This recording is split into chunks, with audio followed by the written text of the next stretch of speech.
Hello, yes, Danhausen here. Oh, that was too evil. Hello, yes, Danhausen here. You are listening to the Wrestlegeddon podcast hosted by Chris, The Heat, Matthews, Garrett, G-Money, Munn, and the Tennessee Jesus, Carl Crossland. That's right, Chris Housen, Garrett Housen, and Carl Housen. Thank you for listening. May your enemies be cursed, and love that Danhausen. Oh, very nice, very evil. Okay, see you later.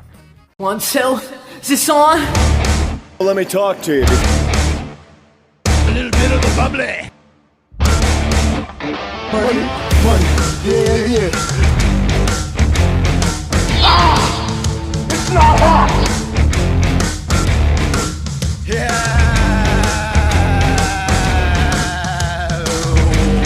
Ladies and gentlemen, welcome to the 100th episode of the Wrestlegeddon podcast. Yes, your eyes do not deceive you. If you're watching this on YouTube, you get to see our beautiful faces for radio. Look at them. Aren't they gorgeous? It's fantastic. If you don't know, now you know. I'm Chris the Heat Matthews. He's Garrett G Money Munn, and he's the Tennessee Jesus Carl Crossland. Welcome, everyone. Welcome. What's going on, guys? You want to know what everybody's going to learn about watching this? Everybody's going to learn why he's the Tennessee Jesus now.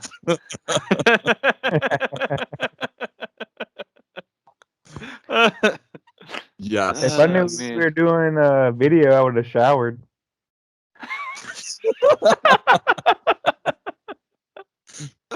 It's video. It's not. We don't have smell-o-vision, Carl. You're good. Yeah, no smell-o-vision. Oh man, so much fun. Hope you all enjoyed that little Danhausen cameo there in the front. Top dollar for that. We spared no expense for this baby. So good stuff here. So make sure you guys are following us on Twitter at Wrestlegeddon Pod with 1D, Instagram Wrestlegeddon Pod with 2 Ds, and for old time's sake, Twitter only has 1D because they can't handle 2 Ds, baby. Woo, woo. 100 episode. Bring back the old shit. Back to old jokes. But Skype can handle 3 dicks.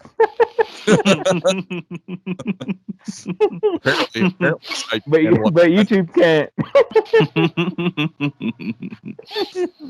Also, Instagram for the _collection, Facebook.com/Wrestlegeddon Pod with 1D as well. Y'all know Facebook can't handle 2 Ds either. And YouTube.com/for the collection.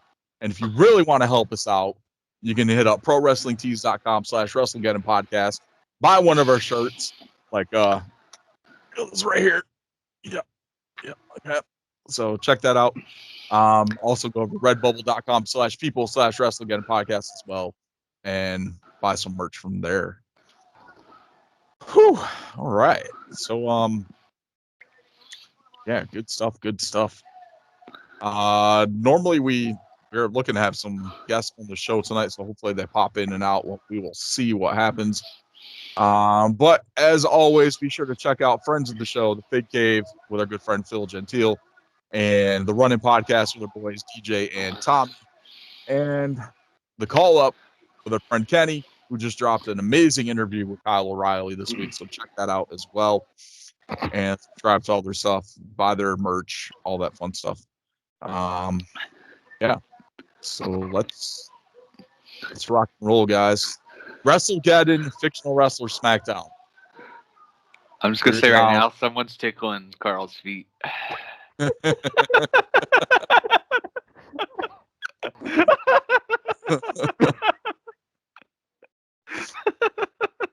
Oh Lord. Oh man. Maybe video was a bad idea. Probably. I normally take a shit like halfway through the episode. Say you actually know what this puncher noise is from last week.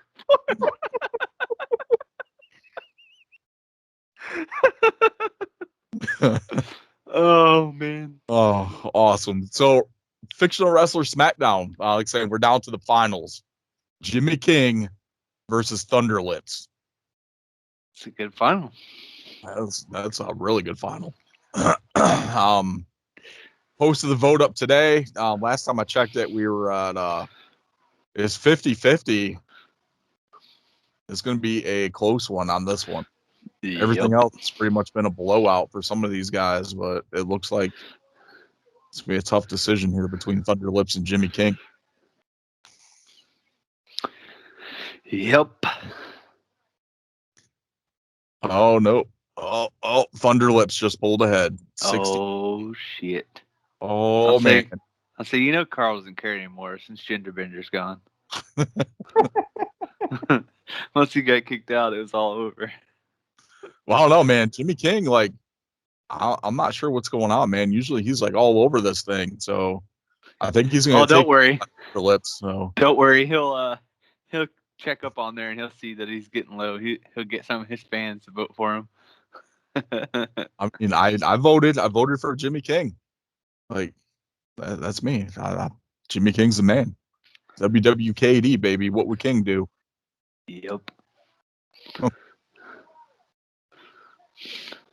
Awesome. All right.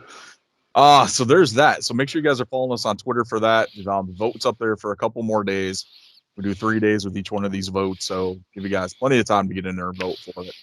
So it's down to the wire. Vote for your favorite between Jimmy King and Thunder Lips, and we'll officially have the coronation on next week's episode of the Wrestlegeddon Fictional Wrestler SmackDown Champion.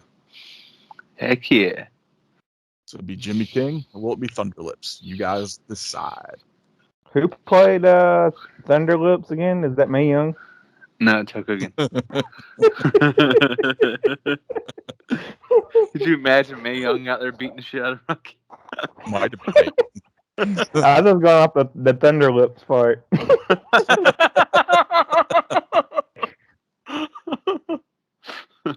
It's like those lips went through a storm or two.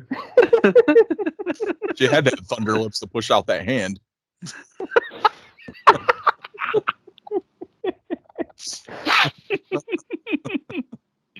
Oh man.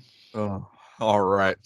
Let's see. You guys got anything else for follow up from last week? I don't think so. All right. Let's see. In place of story time this week, we're going to talk a little bit about how, I'm sure nobody cares anyway, but how we got started. I started doing like YouTube stuff like weekly or pretty much nightly after Raw and SmackDown, like little recap things. And it got to be too much, taking notes. So I was like, well, let me do like a weekly thing. So we started out weekly. The show was initially called, it was the Wrestlegeddon podcast, but I was under my moniker Uno Mas Taco, which is, I had all the shit right here in front of me. Bam. Which you may think this may look familiar. That is actually the logo for the podcast. Yep. This was Uno Mas Taco. So every week we did video in this mask that I picked up at a Comic-Con. First ever luchador mask that I've ever owned, which kind of opened a gateway. Because now I got like 7 or 8 of them now. And some pretty awesome Road Warrior Zubas masks. But so we're going through, and each episode was about 40 minutes. And I was like, I kind of need someone to talk to. So brought in our boy G Money. So I was gonna say I can go run and get mine, but I think I know where it is. Garrett joined the show. So we went from there. Carl popped on every now and then, sending us some audio questions. So you may remember him as was it Sister Mabel? Sister Mabel. For now, the flea market or the Baptist church in Georgia or something. We did a lot of fun stuff with that, and then it just got to the point where like, why don't we just put Carl on the show too? So, yeah. And then that's pretty much where we took off from there. But I do want to say, I know Phil wasn't able to hop on with us yet, so we'll see if he does or not. But big shout out to Phil. Honestly, listening to him and the other podcasts that he was involved in before starting the Fig Cave really made me think about doing this podcast. I was like, you know what? I love wrestling. I talk wrestling like all damn day between like the two of you guys and other people. So I was like, we just do this. Let's get our opinions out there and talk to other people, branch out and see, you know, people listen and all that fun stuff. We may only be like 20 listeners every week, but that's 20 people you have in the living room listen to you ramble for an hour and a half. So yeah, big shout out to Phil for the inspiration and making me think that I can do this. Honestly, I didn't even think I was going to last like 25 episodes, so let alone 100. So, but when you're on here every week with two good friends, having fun, drinking, talking, wrestling, it's a good time. Dicking around. Pretty much. It's kind of like what we do at work. Yep. All right. So that's pretty much it for the background. You guys got anything to add? Or I mean, I would say the one like kind of like good dynamic I think like we kind of have as a cohesiveness too is like me being like younger than both of you guys. Like a lot of the older stuff we've watched, like I've never watched before, and you guys are like, "Damn, you guys make me feel old every day." And just like watching some of this old shit and seeing how happy Carl gets watching it, kind of pretty cool. you know what? I think I still have the little Jeffrey clip, so I'll probably add that into this episode too when I edit it. The what clip? Little Jeffrey. Oh, well, Jeffrey. You meet him at the Mayflower on 15501. And sells vape juice. Oh man. That's all awesome. Right. So that's pretty much it. Let's go ahead. Let's get hotline fans. I have got a hotline rumor for you. The number, what's the number? Let me call the number. In the Hulkster's hotline, you may do so by dialing 1-945-4HULK. Not a whole lot of news this week. Honestly, I wasn't really planning on doing any news-wise or any like bell-to-bell segments, but there was a lot of stuff that came out over the last few days that I had to add in here. But the biggest thing for news, Bayley injured during training and will be out 9 months. So tonight, SmackDown, they're announcing a replacement for Bayley for their match against Bianca Belair at Money in the Bank. So we'll see where that goes from there. We could give you spoilers since our episode drops on Saturday anyway. Here, I'll start watching it and I'll tell you. We'll get there. Then also, I think tonight SmackDown too. Aside from that, there's a Seth Rollins and Cesaro go to war one more time to determine their spot in the Money in the Bank ladder match. Yep. Let's see. Oh, do we ever talk about? I don't know if this is more recent, but did one of the Usos get a DUI again recently? Or is that old? I thought I keep seeing something about it. Was it Jimmy Uso? I guess I'm assuming it's the one that's out because there's only been one Uso on. This is the it's Jimmy, I believe. I think Jay is the one that's back on TV. But this is like the third or fourth time that he's got nailed for a DUI. Yeah, I heard like they were like super pissed about it. Yeah, I honestly don't blame them. No. Yeah, I would be too, especially when you're in the midst of a huge storyline right now, and you're one of the focal points of that storyline next to like your Universal Champion. Yeah, right. There's going to be some ramifications from this. So, I wouldn't be surprised if something happens and we see Jimmy get plucked out of that storyline for Jay, whichever one is, whatever Uso it is. So. Jimmy is the one that came back.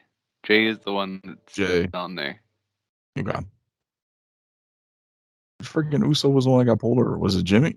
I think it said it was Jimmy. Issues, so yeah. Maybe he got drunk and knocked up Bayley. That's why she's going to be out for 9 months. I know 9 months was awfully specific for an injury time. Yeah, I know. I saw that too. I was like, man, 9 months exactly? Interesting. But Jimmy's the one that got pulled over because Jimmy's the one that's married to Naomi. Yeah, because remember the last time they got pulled over, it was Jimmy and Naomi. Yes, those are like the biggest news things coming out of this week. There was one minor thing. MLW, Major League Wrestling on YouTube, their next show, Battle Riot, which is the big kickoff of their next season, will be free on YouTube, or free to watch. They're going to announce details for that soon. So no paywall. Do you want some SmackDown spoilers? What you got for SmackDown spoilers? Shotzi and Tegan Knox are on SmackDown as a tag team. Nice. Which is kind of dumb since Tegan Knox is obviously going to wrestle Candice at some point. Yeah. Why Shotzi and Tegan? Why not Shotzi and Ember? They're wrestling Tamina and Natalya. Yeah. Just kind of fast forwarding it a little bit. Oh, looks like Tony Storm is coming to SmackDown. Makes sense. I think they're going to pull a lot of people from SmackDown. Yep. Okay, let's jump back here. So that's news right there. Figure news this week. Zombie Sailor Toys added Slick, the Doctor Style Slick, to his heels and faces toy line, and we also signed the One Man Gang last week. So we're getting Slick and the One Man Gang in that retro. Heck yeah. AEW Unmatched Series 1 up for pre-order now on Ringside Collectibles. That, of course, has the debut figure of Miro and Britt Baker. And it was announced on Action Figure Attack's Instagram, did a live unboxing of Legend Series 11 and 12. The figures for those sets will be shipping individual to Target stores, with the heavy hitters like Macho Man having more inventory. So no word on if they're going to be individual DPCIs for those. I honestly haven't seen anything for them. We'll find out when they actually show up in stores. And so that's pretty much it for the news and the figure news. The Wrestlegeddon podcast is brought to you each and every week by StackOfCards.com. Yes, that's StackOfCards with a Z.com. The best place for your trading card fix. Whether it's new packs or vintage packs, sports cards or entertainment cards, StackOfCards.com has everything you need to feed that trading card addiction. Plus, if you use the code VINTAGE at checkout, you'll save an additional 10% off your order. So pick up your cards today at StackOfCards.com. That's StackOfCards with a Z.com. Let's go ahead and let's go bell to bell.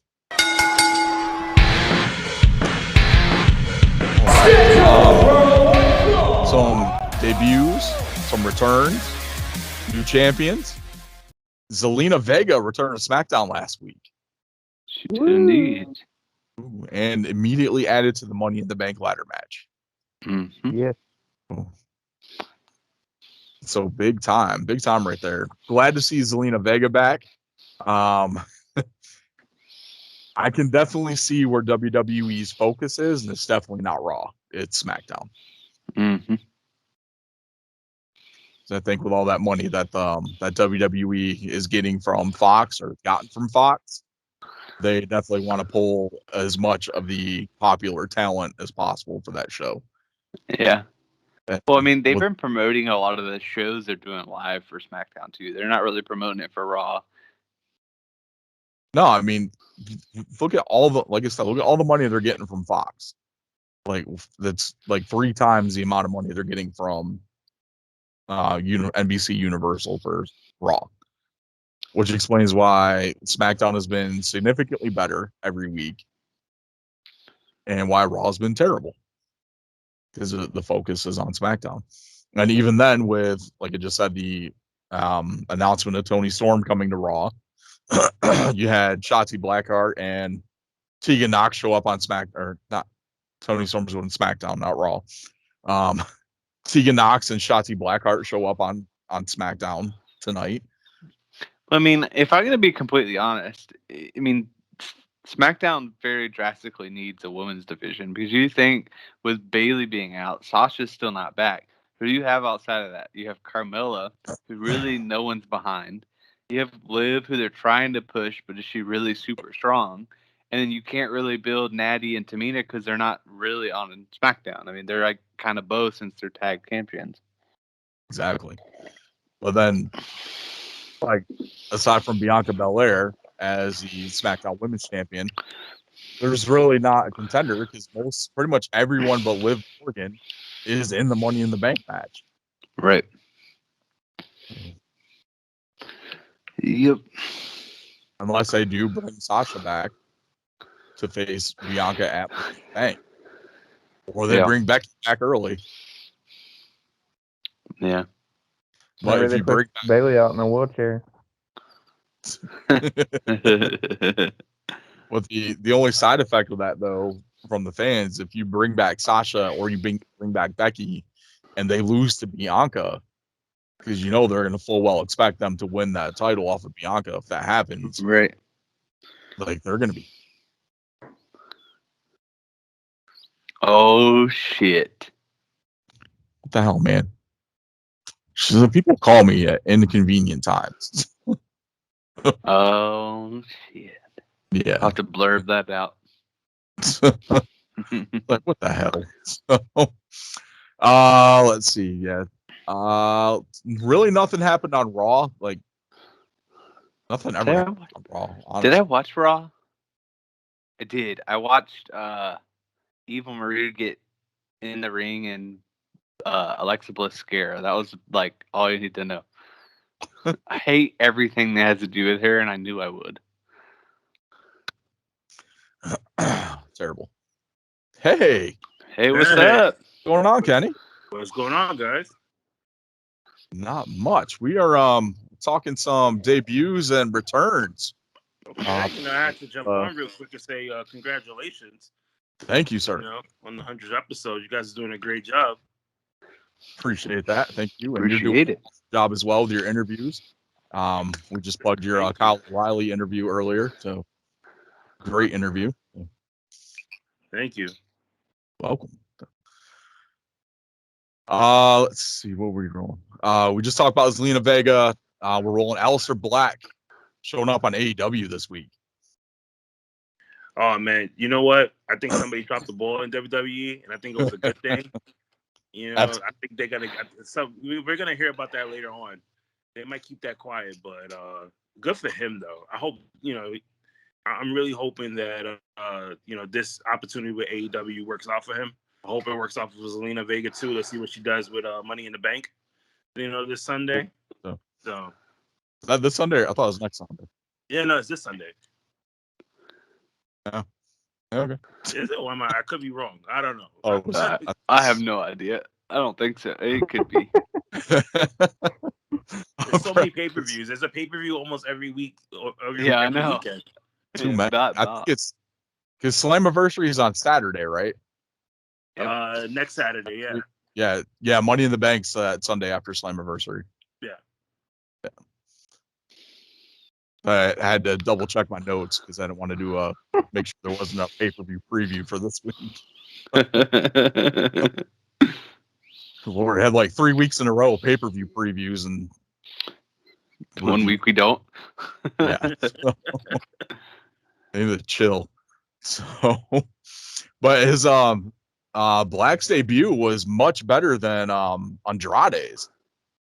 Oh yeah. Even though the only thing I'll say negative about it is like nobody knew they were supposed to call him until like right at the end. It was like they forgot to slide him that paper what his name is, and they put it in right at the end. I was like, come on. It was great. So my only downside with that is they immediately gets thrusted into a program with Cody. Doesn't everybody? Everybody does. I think that's everybody does. That's like on the top of the list of things you have to do. Is like, okay, Cody gets you first, then Darby, and then maybe Jericho.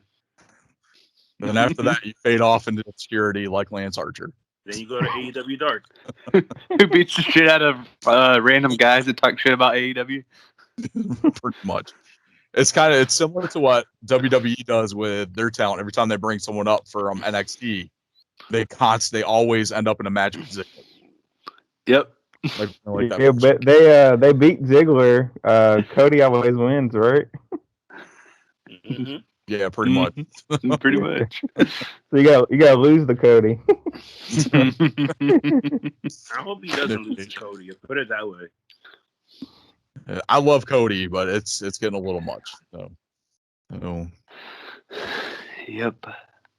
I mean, QT Marshall is one thing, but Aleister Black is another thing. So. I know. It's just. Let's see. What else we got here? I got NWA news this week. Chris Adonis regained the NWA National Championship, defeating JTG, which was a very solid matchup. Kenny, I don't know if you keep up with NWA. I know I do. Okay. I thought they were going to keep the strap on ATG for a while. I figured they would too.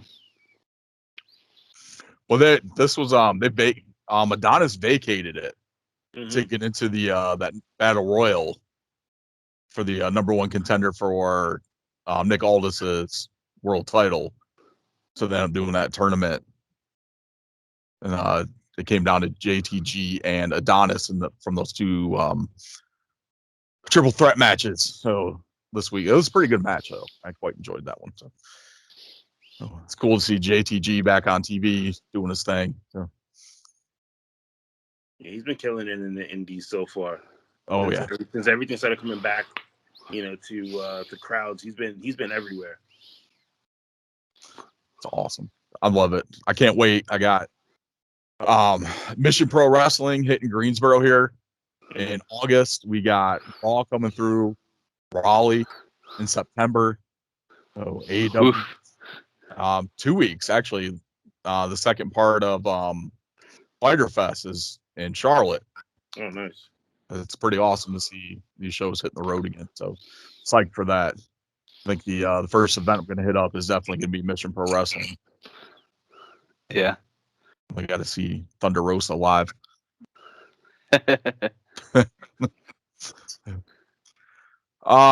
Yeah, so that's like some of the biggest things that happened this week in wrestling. I really don't have too much other.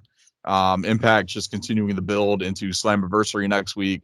Was announced that Deonna Purrazzo will be taking on a mystery opponent, which will be announced at Slammiversary. So speculation is all over the place with that one, which I'm pretty sure it's probably going to be in Chelsea Green.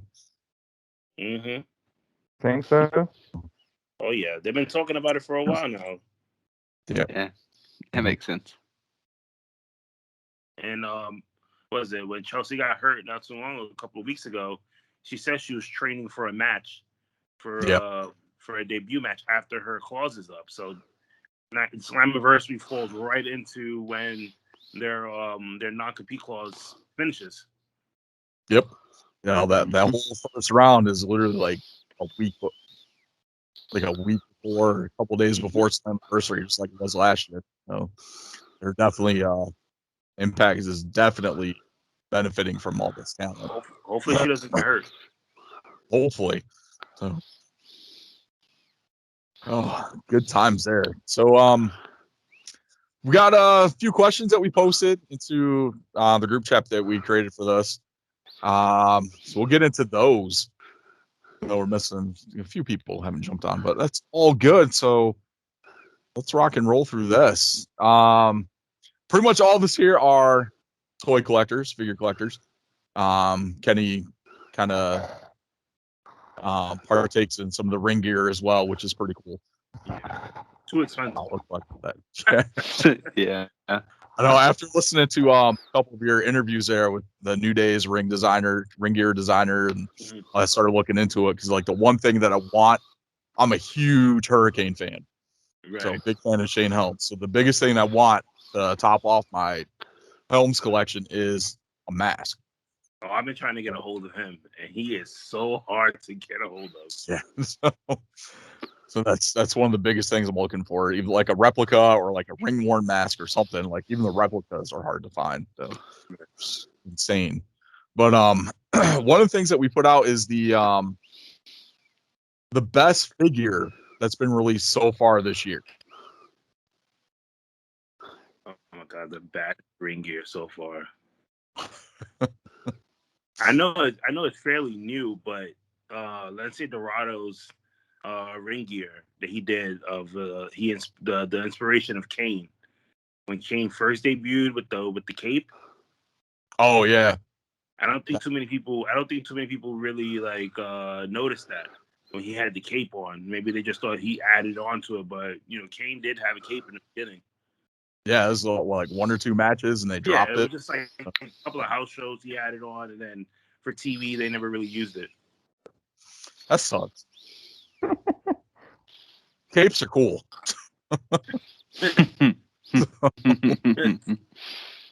Unless you're Edna. Let's see.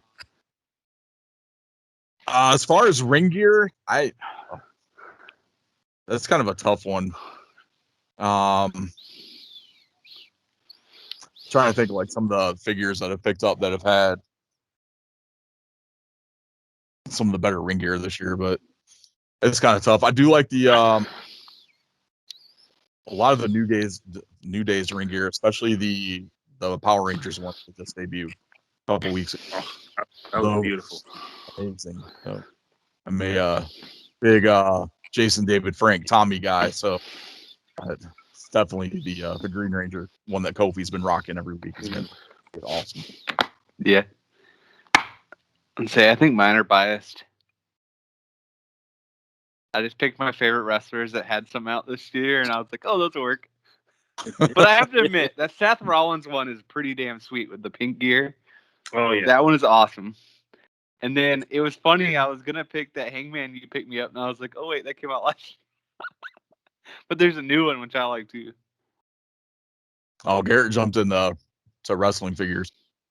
Mm-hmm. You got Carl. Sorry, that's all I got. Who had the best ring gear so far this year? The best ring gear? Yeah. I don't know. I kind of like. I mean, it's not really a ring gear, but I like Darby Allin's like the paint where he did like the tree thing on like half of his body with the skeleton. Yeah. Darby's got some interesting face paint, so that's pretty cool. Definitely cool on that one. All right, so let's jump back here to Garrett. You mentioned the Seth Rollins and the Rey Mysterio inspired gear. Yes. Being like your favorite figure this year. Yes. Carl, I know you don't really collect figures like we do. So did you happen to get a chance to look at anything? And Yeah. I mean, I looked through some stuff. Man, you could just said that new Waller. That's all you had to say. Yeah. That was made my list. I like the new lawyer. I like the Mae Young from the line right before that. And then as far as like AEW, I like that Scorpio Sky. Oh yeah, that Scorpio Sky is pretty awesome. Yeah. Nice. Kenny, how about you? Best figure so far this year? I don't really have a figure that really stood out to me. Yeah. All right. I'm trying to think though. I'd probably say the Luchasaurus from AEW. That's pretty cool. I think that went into like great detail as far as like Absolutely. they got everything correct, especially the way AEW has been like messing up a little bit here and there when it comes to some of their figures, but this one really it stood out. Absolutely. Me personally, trying to remember. There's so much freaking crap behind me. It's ridiculous. I'll probably say like the some of the Ultimate Editions. That Ultimate Edition Edge has probably been one of my favorites that's come out so far this year. It was really well done with that ring gear, the detail in the face with the gray and the beard and the hair. Excuse me. Was probably definitely one of my favorites so far this year.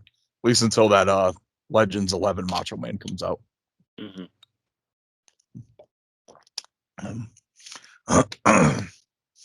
Let's see. How about best WWE theme song album of all time?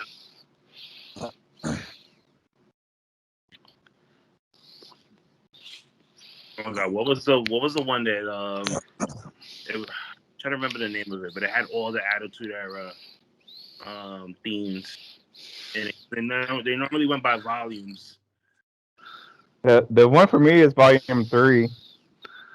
That's the one that had Stone Cold and The Rock. Had like DX, Insane Clown Posse, Val Venus. Nice. You know, when you come out of the shower, you got a Val Venus music playing. Take the towel off.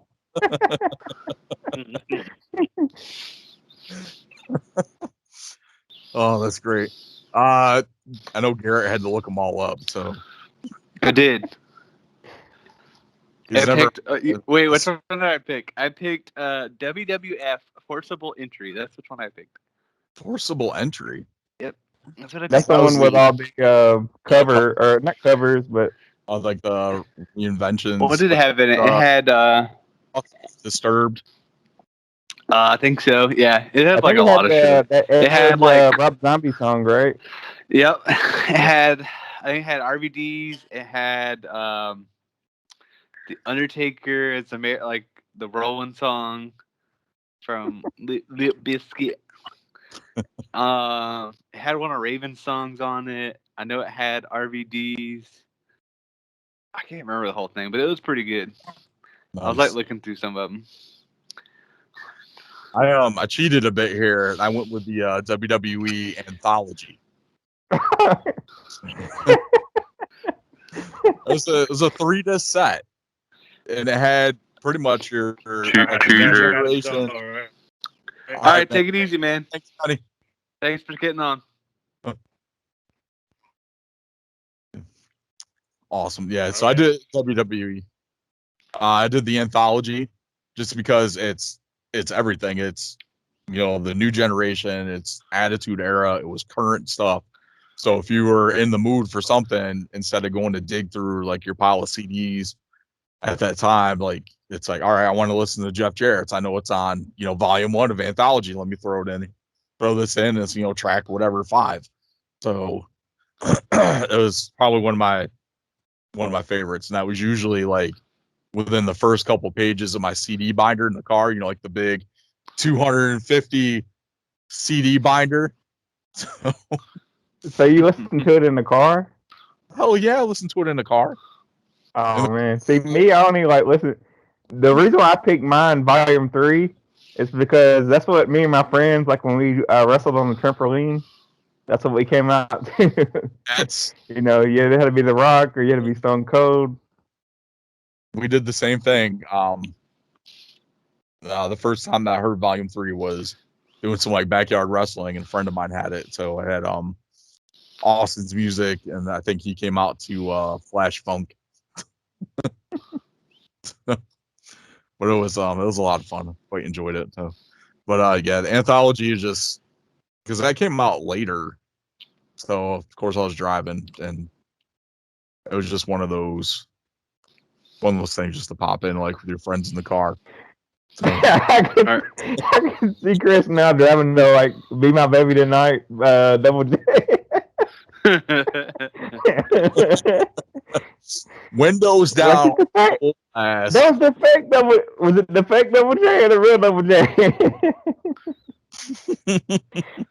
You remember that storyline? Yeah, I think the Road Dogg. Road Dogg was like the real Double J. Yep. Yeah. And then then Double J left for WCW. Yep.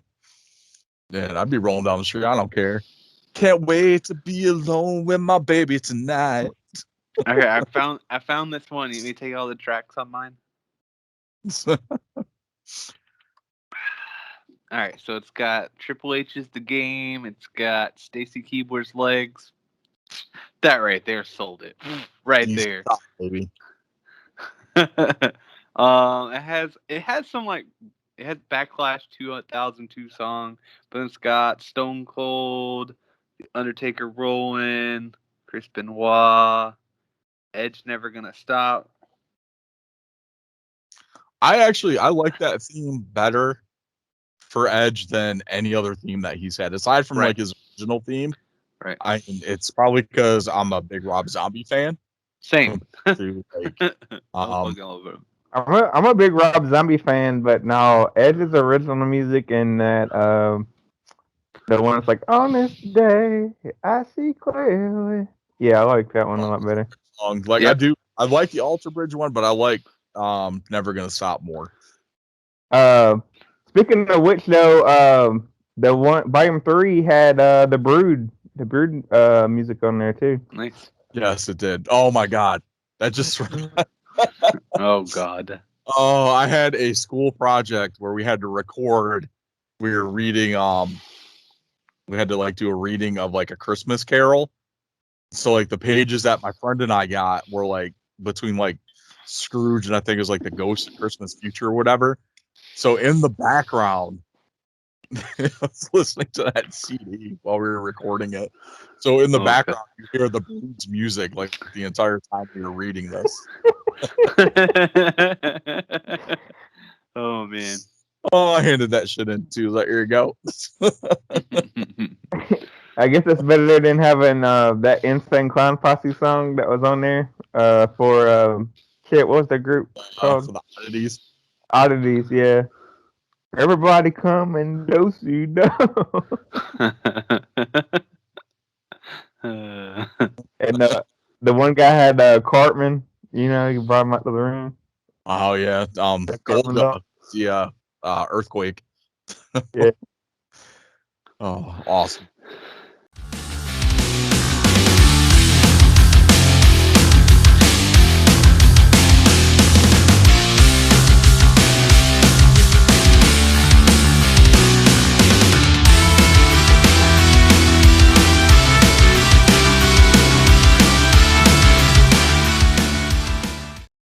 I guess we go from that. All right, let's get into like the bigger discussion topics here. I know we've talked about this a few times, but WWE, too many pay-per-views? Yep. I wouldn't say too many. I would say they need to break away from the match stipulation pay-per-views. So like Money in the Bank, Hell in a Cell, Elimination Chamber. Am I missing any? TLC, Extreme Rules. Yep. Yeah. I honestly, I would be happy with them going back to having Money in the Bank at WrestleMania. Because we really like the only reason why we got a Money in the Bank pay-per-view is because that match became so popular that we had to have a Money in the Bank pay-per-view. Same thing with Hell in a Cell. I don't think it's something that's needed as a separate pay-per-view. But I think as far as like WWE storytelling goes and like the feuds, there needs to be more time in between matches, and there shouldn't be, oh, we just had a pay-per-view. So these guys, you know, they built up the match for that pay-per-view, they wrestled, and in 2 weeks they're going to wrestle again at the next pay-per-view, and then in 2 more weeks they'll wrestle again. But in between that, they're going to have a tag match on SmackDown. They're going to have a bullshit arm wrestling match on SmackDown. They're going to do something stupid in between all those. And I just don't think we're getting that length of time in between matches. See, I don't know. I kind of had this argument with like people on comment sections on Facebook, but people say that, but like when WWE was getting like its highest ratings on pay-per-views and stuff, like they actually had like 4 or 5 weekly shows. So you had Raw, you had SmackDown, and they wasn't split up between brands. You had Sunday Night Heat, You had Shotgun Saturday night. So I mean, you got a lot of wrestling. Yeah, but I mean, that's also too during like the highest peak in wrestling in the Attitude Era. Mm. So they were doing record-breaking numbers regardless, because you had like the big names like Austin and The Rock, which honestly is something that we have right now. So like you have Roman, you have the Fiend, you have guys like that, but they don't touch. We have the Fiend or the crowd draw that Austin and The Rock had. We have the Fiend. Occasionally. Maybe one day. Maybe one day. Yeah, I mean, I would say like if WWE could like build like feuds better, because I feel like that's where they kind of like miss the mark sometimes. Is they like kind of throw a feud together and like it's kind of like mishpashy and some stuff works and some stuff doesn't work, and then like at the end of it, we don't really get the payoff we're looking for. I mean, that's all. I mean, that's all part of it. I mean, I think people's expectations are too high when they go to when they watch pay-per-views. Like if you watch some of these old pay-per-views, they're not like the best damn fucking card. I know that now. I know that now. How But I many think squash they should go back matches to did we used to have on pay-per-views?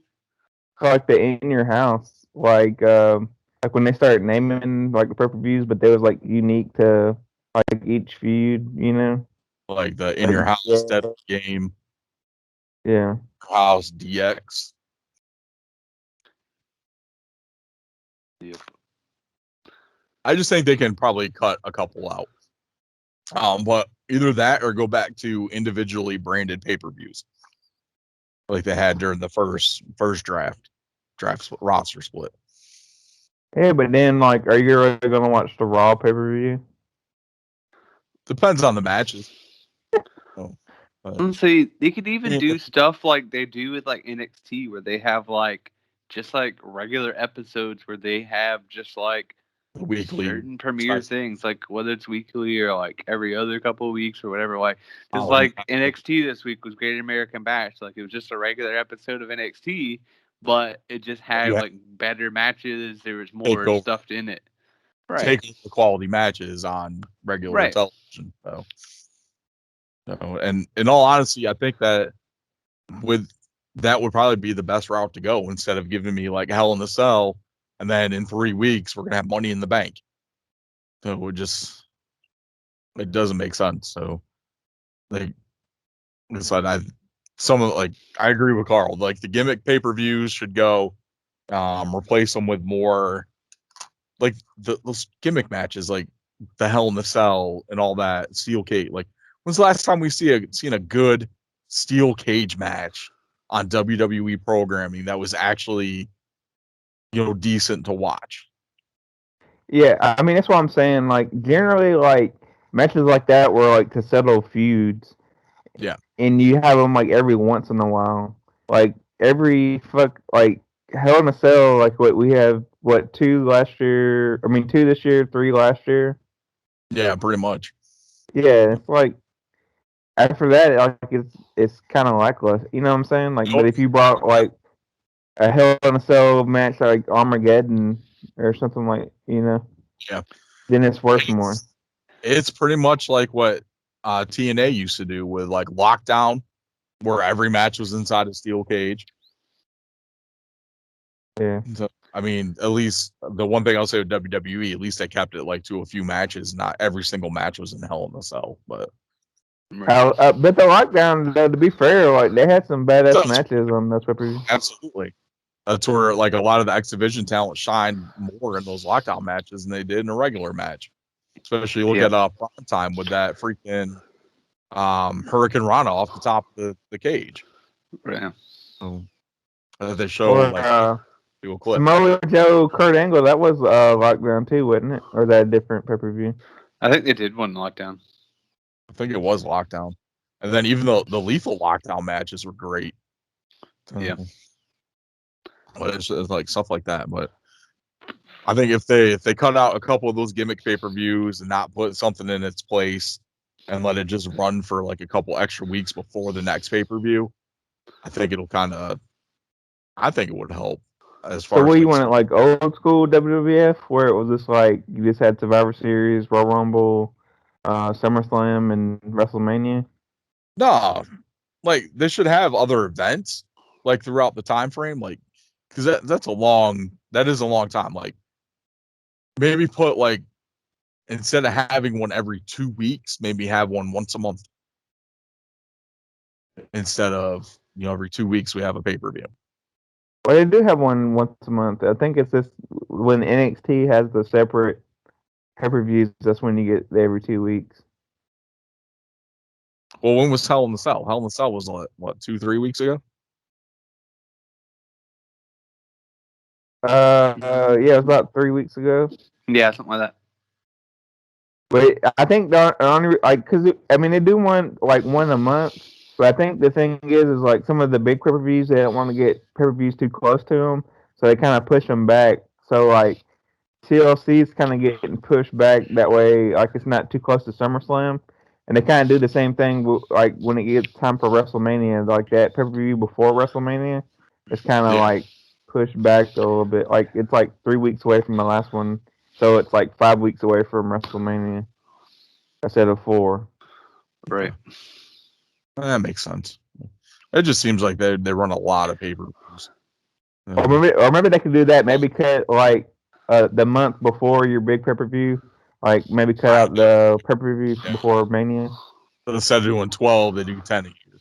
Or, yeah. Well, not even 10. It'd be like 8. Because you cut out 4 between Survivor Series, SummerSlam, Mania, and Rumble. So, I mean, that would make sense because, like, it just seems like that the build going into those bigger 4 pay-per-views doesn't seem as special as it usually does. Yeah. All that. Yeah, especially like the pay-per-view between Royal Rumble and WrestleMania. Yeah. It's like I'm tired of people pointing at fucking signs, so you could just do without that, and you don't have to worry about. Going to WrestleMania. You have to point. Or this year where the WrestleMania sign was bigger than the fucking sign for the pay-per-view. My wife's like, "Oh, WrestleMania's on." I'm like, "No, they're just fucking pointing at that big ass WrestleMania sign for promotional." So, too many pay-per-views. What about unifying titles? I've been said this. They had too many titles. Fucking Garrett disagreed with me the whole time. I mean, the only thing I would say is like they don't use. I mean, you think about when's the last time you've seen? I mean, Sheamus compete with the United States title.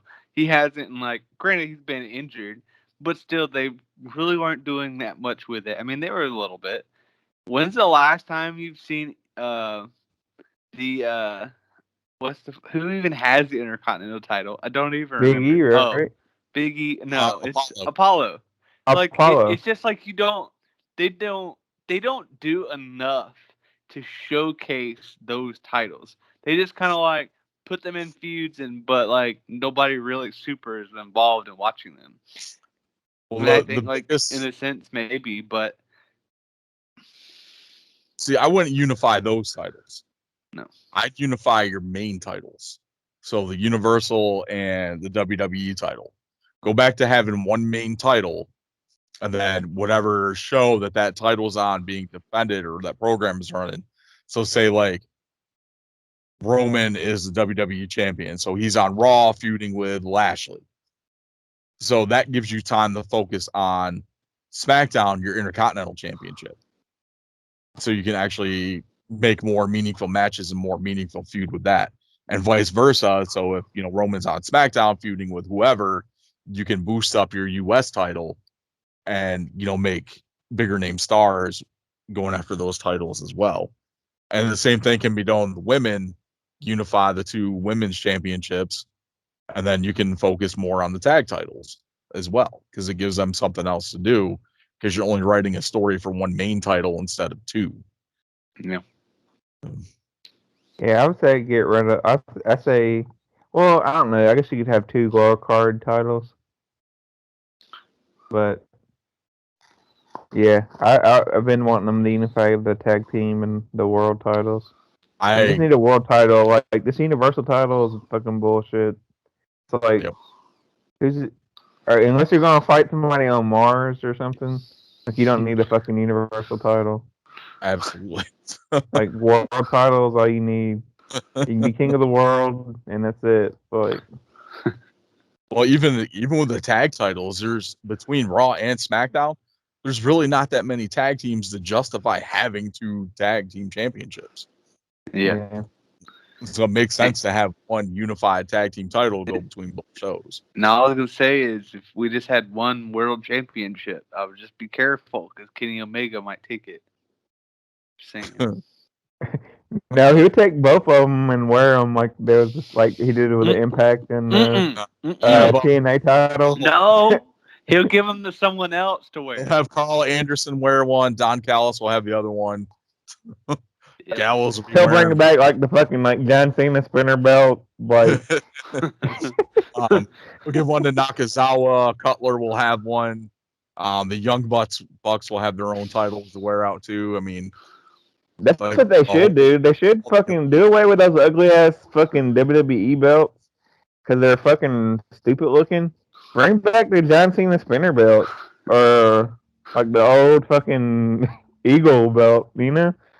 I'd rather have the Attitude Era championship. The one that you like that better than the Eagle belt? I like the what they call the winged eagle because eagles are winged. So, but I do like that one the best just because it represents like Carl, you and I being around the same age. That represents when we started watching wrestling. So because that was the title we saw every week. Then transition to that one that Austin and The Rock were feuding over throughout the Attitude Era up until they introduced the Undisputed title design. So yeah, or the old they should bring back the big like WCW gold belt or the fucking spinner belt and then do away with the fucking ugly ass WWE belt. Yeah, I definitely agree on that one. Because you don't look like you're a champion of anything. This looks like you just got a fucking WWE belt on. Pretty much. Speaking of titles, AEW. Would AEW benefit more from adding a 6-man title or women's tag team titles? A 6-man title. I was gonna say, so I read this question. It was like, where's there a discussion for a women's tag titles? It's been something like some of the female talent has been bringing up on AEW because I want some of them want a secondary title for the women's division. Well, put it to you like this: get a women's division that is worth a damn, that people are like interested in watching. Yeah, and then we could talk about adding fucking women's tag team titles. I agree. But until then, I think they'd benefit more from a 3-man tag team belt. Yeah, absolutely. And you know who's going to be a part of that tag team? Eddie Kingston. He's a part of every tag team. Pretty much. Fucking that pissed me the hell off. But if you look at it with AEW look at all the factions that AEW has. So you've got Jurassic Express, you got Death Triangle, you've got the Nightmare Family, the Factory, you've got the Elite, fucking Dark Order. That's just 6 off the top of my head. Inner Circle. Well, you got whoever's left of Taz's group. Yeah, because they're splitting them up. So yep. I think they're pretty much done with that. But even outside of Taz, you got the Hardy Family Office. So that's 9 factions that you have, where not every single person is competing for like the tag titles or the TNT title or whatever. The Best Friends is another one. So there's 10 factions that you can have feud over 6-man titles in AEW. Over what, like two groups of women's tag teams? Yeah. Let's say the only 2 groups of women's tag teams I can think of are Britt Baker and Rebel. Yeah. And let's see, Anna Jay and Ty Conti. there you go. So That's it. that's pretty much it. So I'm sure they'll throw together like Red Velvet and someone and some BS indie teams and all that fun stuff. But You know what Maybe AEW needs? yeah, They need an intergender Randy title. Rhodes and the Baby versus.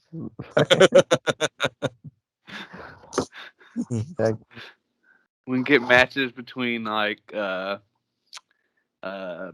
Peter Avalon and some blow up doll or something. gender. Oh man, awesome. Let's see what else we got. This one I just kind of threw in here because this week, 25th anniversary of the NWO. We definitely could not go without talking about that. So the question I got. Hey yo. Survey time. Would the NWO have had as big of an impact if Sting was the third man instead of Hogan? No.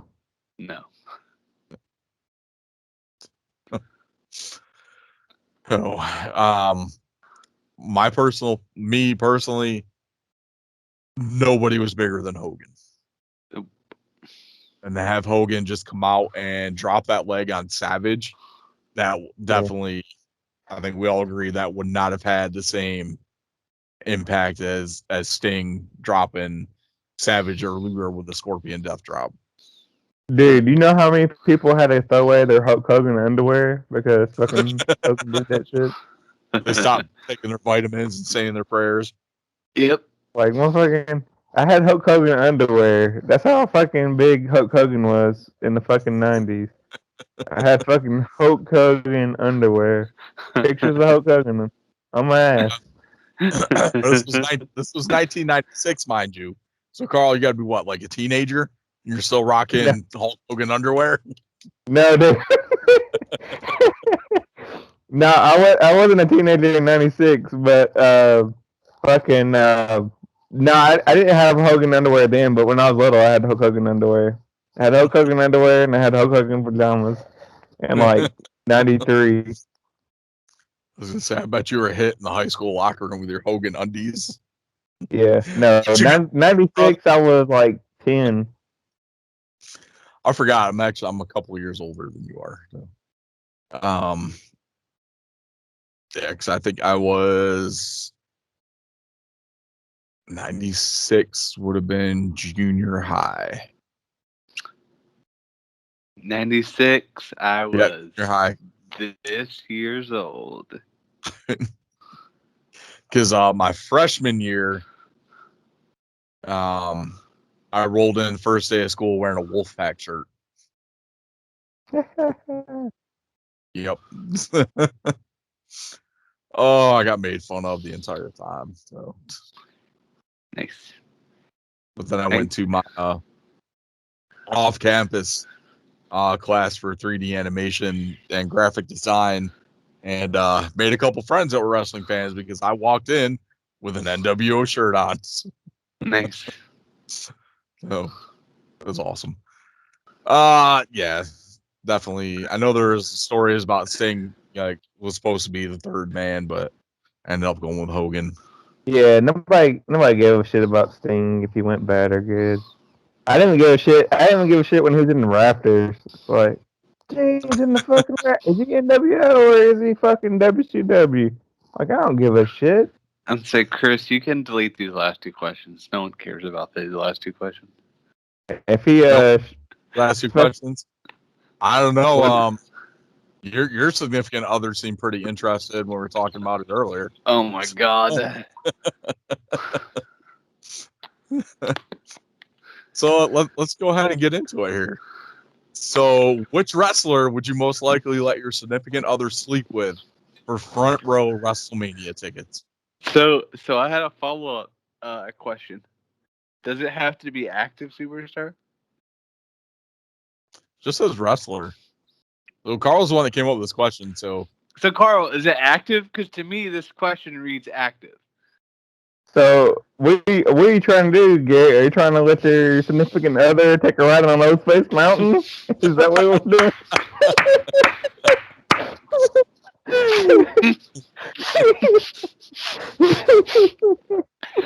Because I don't know if she'd be too thrilled with that. I know.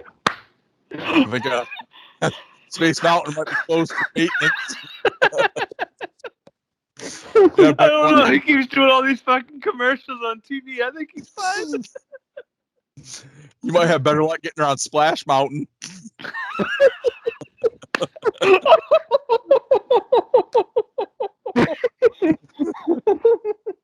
The longest line for the wettest ride.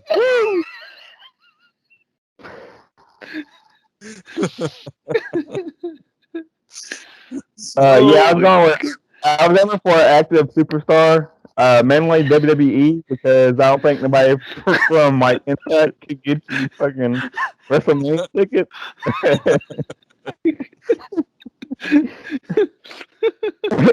But if your second choice is Tommy Dreamer,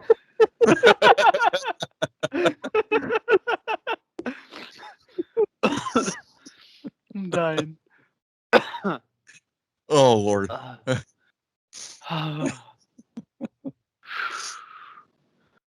I'm dying. I can't breathe. Whew. Whew. I need one of y'all to go first. I can't compose. Oh, all right. I had a kind of going back and forth with this, male or female. So that's the biggest thing for me. So, me personally, I would let my wife sleep with Ember Moon for front row WrestleMania tickets or shots of Blackheart. In all honesty. yeah, but would your wife want to do that? That's the thing. She would do it for WrestleMania tickets, for front row WrestleMania tickets. She'd do it. So you want to know my pick? Who'd you pick? My pick is Bobby Lashley. I knew that was going to be your answer too. Your wife talks about him all the time anyway. It's something different. I know she would be down for it. Right? You know, he's a lot bigger than I am, but the good thing is he's a little ugly, like in the face. So I can probably still get her back afterwards. I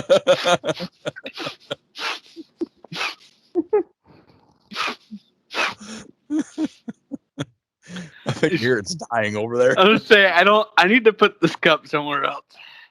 No more liquids for a while. So the opposite end of that question, who wouldn't you let your significant other sleep with for front row WrestleMania tickets? Let's see. Want me to go first? It's like a laundry list. Go ahead. So me going first. Least likely for me will be Adam Cole. Your wife got a crush on Adam Cole? No, she don't have a crush on Adam Cole, but he's kind of like too close to what I do. You know, white guy, long hair. You know, makes a little bit more money than I do. Maybe a little better looking than I'm not sure. Definitely got better body than I do. The only thing I got on him is he's shorter. So like, but yeah, it'd be Adam Cole. I feel like I would like I get her back, you know.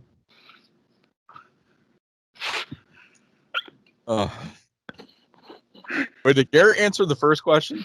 Not really. Oh, he never gave us a straight answer. My answer is nobody because I love my girlfriend, and that's the answer. Wow, what a bitch move. That's no fun for her, man. It's no fun for her. Well, she would agree on it, so. I think she had to fucking hear it. The word. Oh, man. All right, so least likely, Garrett. Who wouldn't you let her? We're going to say Tommy Dreamer, Probably do some weird shit to her. I'm sure he's barely got any brain cells left in that head. Like, he's hardcore. He'll take two at once.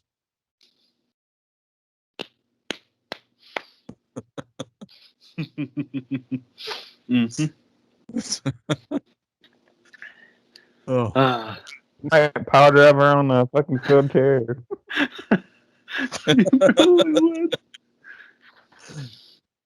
My least likely would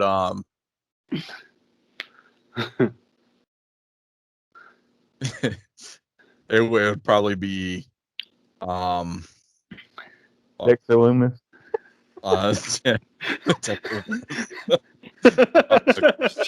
Kofi Kingston would be my least like.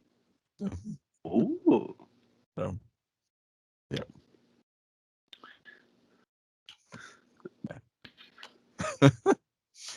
Oh man, well, that was fun. Yeah. We're gonna get a couple more people on there for that, but hey, it's all good. It's all good. It's all good. So, let's see what else we got. That is pretty much it as far as like what I had for like questions and stuff for discussion wise this week. You know who I should have said, Chris? I should have said Brian Malonis because he probably killed somebody. Brian Malonis. Really? He's not even active. He's not going to get you WrestleMania tickets. No, I'm talking about not. I was like, talking about not. Well, he'd probably kill somebody. Well, even then, he still can't. It's for WrestleMania tickets, Garrett. Garrett's into kinky shit. Probably like Hornswoggle.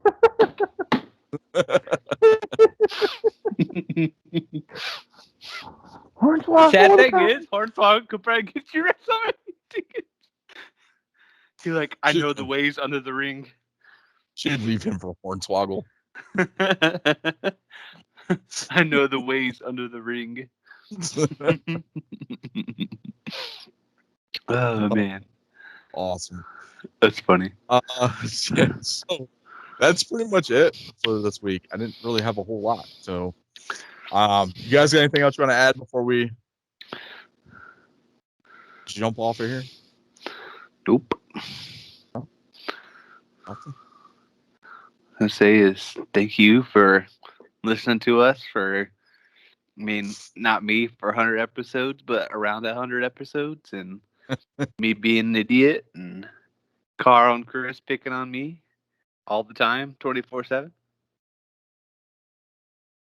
This is the only time they get to pick on me anymore. Hey, they at have least to. you don't have to sing karaoke anymore. I actually, towards the end, started to enjoy it a little. A little bit. Just a little. Awesome. Yeah, so on top piggybacking off of that, so we really do appreciate all 20 of you that actually listen to the show every week. I'm sure it's more than 20, but yeah, joke around.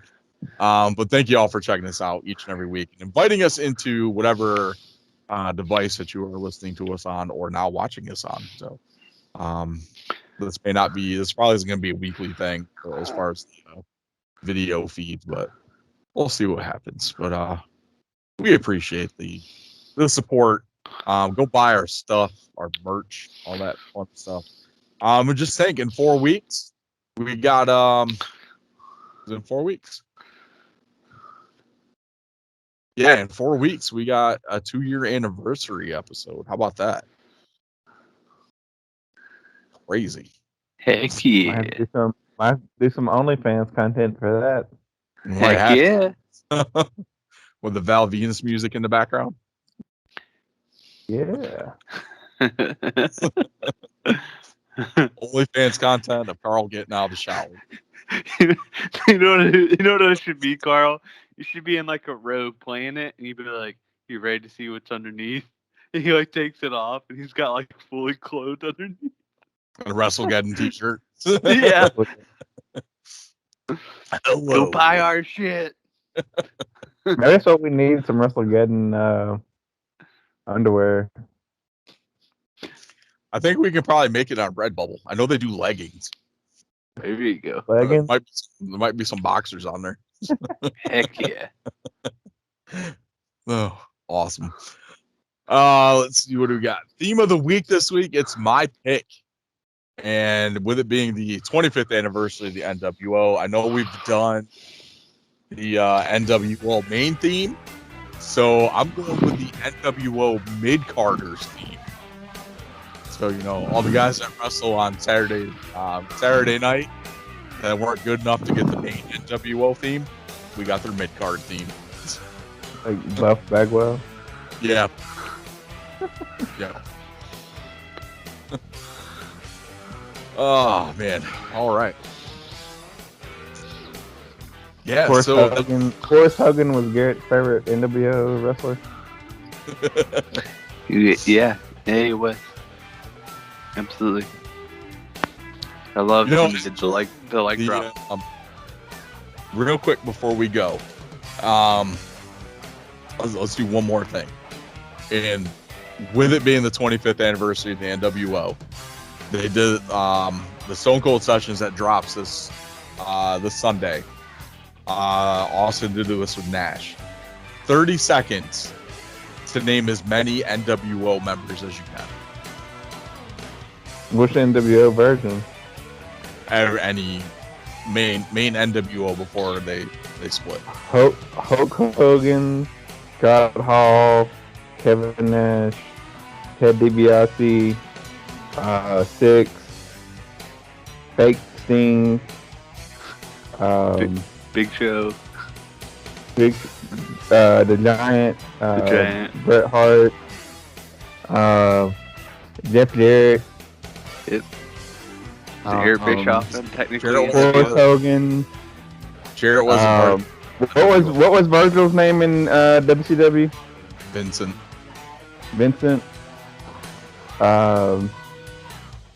Eric Bischoff. Yeah, I said that. I didn't think you heard me. Oh, you said that? Yeah, I said I didn't think you heard me. Conan. Shit, I don't know anybody else. It's okay.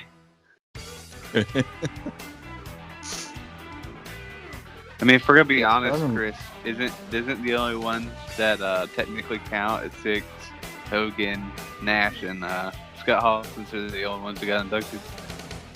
It doesn't matter, right? Yeah. Did Macho Man join NWO for a little bit? Yep. Yeah, Macho Man. Trying to remember. There's plenty of people I'm leaving out. Here's the biggest thing. You named the first 6 members in the NWO. I did? Now, can you? The first 6 members, the first 3 are Hulk Hogan, Kevin Nash, and Scott Hall, and then Ted DiBiase, Fake Sting, and then 6, right?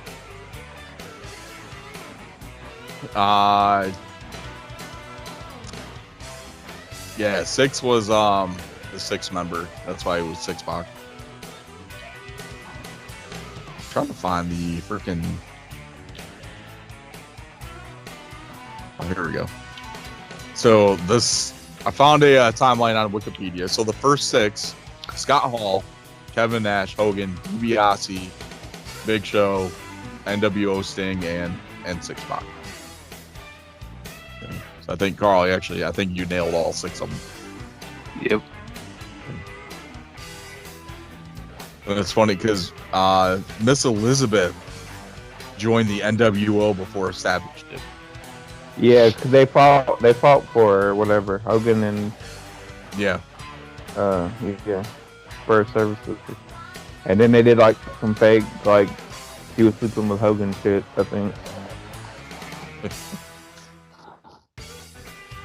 Awesome. All right, so yeah, a little fun stuff there at the end. As always, we said thank you, but we really do appreciate y'all checking this out.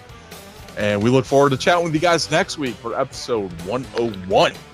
We'll have a little more fun. We got previews for Money in the Bank, Slammiversary, So we'll give you a preview of those and predictions, as well as recaps of what happened throughout the rest of the week. Yeah, that's pretty much it. So on behalf of myself, Chris the Heat Matthews, Garrett G Money Munn, and the Tennessee Jesus Carl Crossland, thank you guys for checking this out. And thank you to Kenny for jumping on with us there for a little bit. Really appreciate that. And we will chat with you guys next week. Later, Marks. Real quick, a wrestler idea, the upper taker, the guy that comes out with 8-ball cocaine and a pill bottle full of Adderall.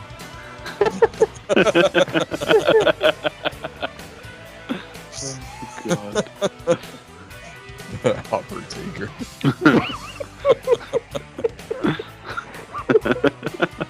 And his brother, the Downer. The Downer. That's gotta be the Downer. Oh my goodness. Oh man.